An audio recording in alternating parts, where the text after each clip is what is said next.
Hey everyone, welcome back in my channel. तो हाजिर हूँ मैं फिर से एक न्यू इंटरेस्टिंग मोरल स्टोरी के साथ। इस स्टोरी में आप पूरी स्टोरी का हिंदी में अनुवाद करना सीखेंगे।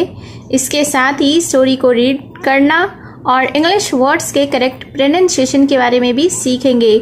तो अगर आप इस चैनल पर न्यू हैं, मेरी वीडियो को पहली बार वॉच कर रहे हैं, तो मेरे चैनल को सब्सक्राइब ज़रूर करें और जो बेल का आइकन दिख रहा है उसे भी प्रेस कर दें ताकि मेरी आने वाली वीडियोस का नोटिफिकेशन आप तक पहुंच जाए।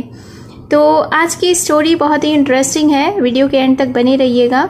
इस स्टोरी में यूज़ होने वाले वर्ड्स एडवांस लेवल के हैं, तो बहुत सारे न्यू वर्ड्स भी आप इस स्टोरी में सीखने वाले हैं। तो चलिए स्टार्ट करते हैं आज का यह मोरल स्टोरी। आज के स्टोरी का टाइटल है द पुअर डोंकी। पुअर यानी कि दुखी, डोंकी यानी कि गधा।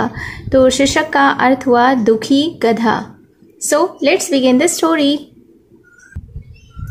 Once there was a donkey. Once यानी एक बार, देयर वॉज अ डोंकी यानी एक गधा था। One day due to an accident he lost his tail.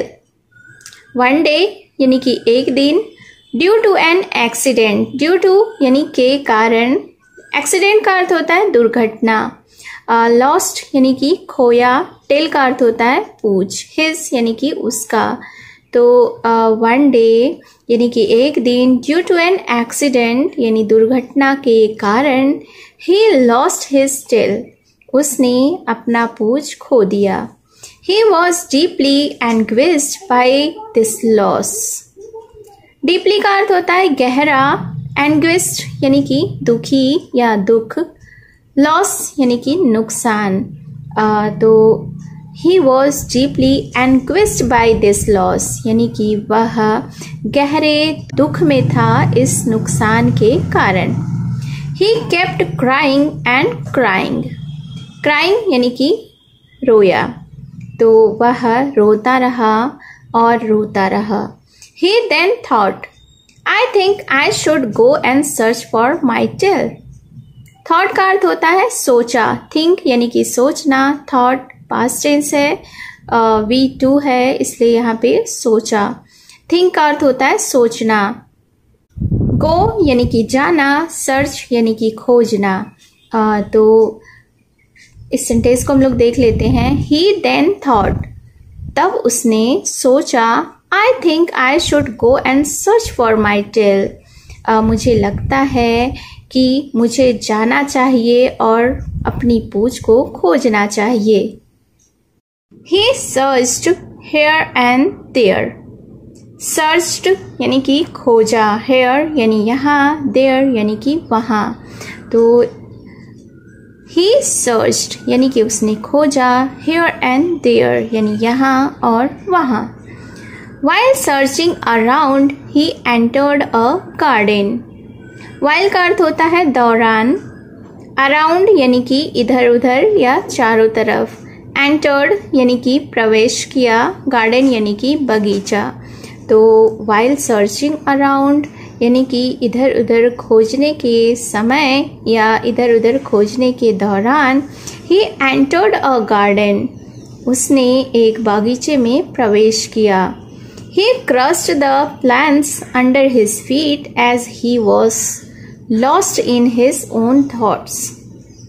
Crushed यानी कि कुचला, plants यानी पौधे, under यानी कि नीचे, feet का अर्थ होता है पैर, ओन यानी कि अपना, थॉट्स यानी कि विचार। तो इस सेंटेंस को हम लोग देख लेते हैं। He crushed the plants under his feet. उसने अपने पैरों के नीचे पौधों को कुचल दिया।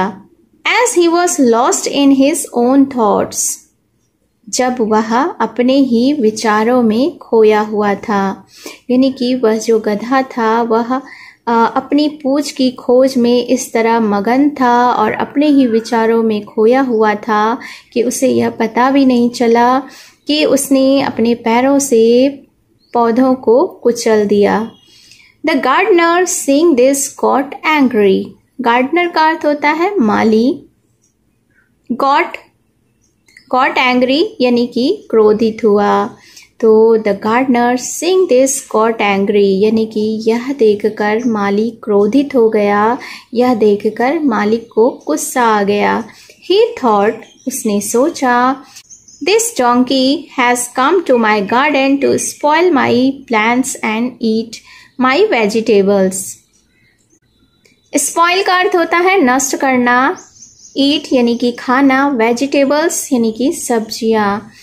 तो इस सेंटेंस को हम लोग देखते हैं। ही थॉट्स यानी कि उसने सोचा, किसने सोचा? माली ने।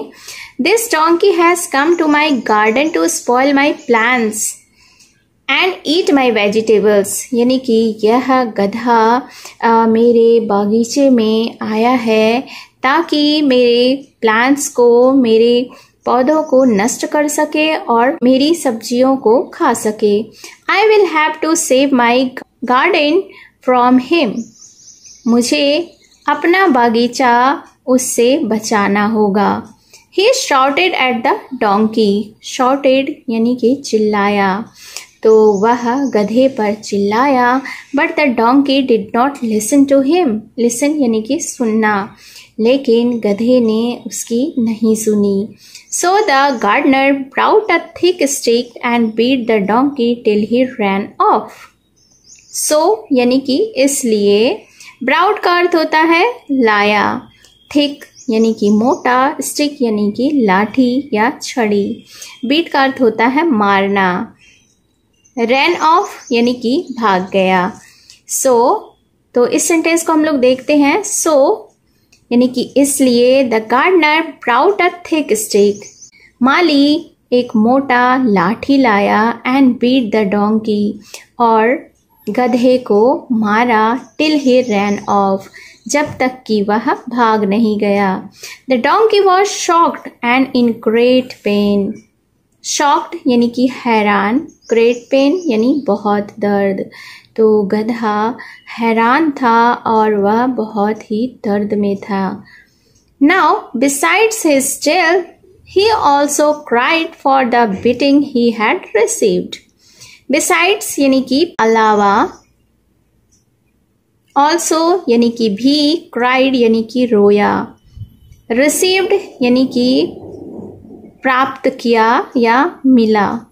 तो इस सेंटेंस को हम लोग देखते हैं। नाउ बिसाइड्स हिज टेल, अब उसकी पूंछ के अलावा, ही also cried for the beating he had received, यानी कि वह उस पिटाई के लिए भी रोया जो उसे मिली थी या जो उसे प्राप्त हुई थी। Moral of the story is, we should not lose our senses in difficult times. Lose का अर्थ होता है खोना, सेंसेस यानी कि होश, डिफिकल्ट टाइम्स यानी मुश्किल समय। तो इस स्टोरी से हमें यह सीख मिलती है, यह मोरल मिलती है कि हमें मुश्किल समय में अपना होश नहीं खोना चाहिए। So it was the story. उम्मीद है आपको यह स्टोरी पसंद आई होगी और आपने बहुत सारे न्यू वर्ड्स भी सीखे होंगे। तो कमेंट बॉक्स में ज़रूर बताएं कि आपको यह स्टोरी सुनकर कैसा लगा और आपने कौन सा न्यू वर्ड सीखा। तो अगर आपने अभी तक मेरे चैनल को सब्सक्राइब नहीं किया है तो चैनल को सब्सक्राइब ज़रूर करें और बेल का आइकन भी हिट कर दें। तो मिलती हूँ मैं फिर से एक न्यू इंटरेस्टिंग मोरल स्टोरी के साथ। Till then take care and bye bye.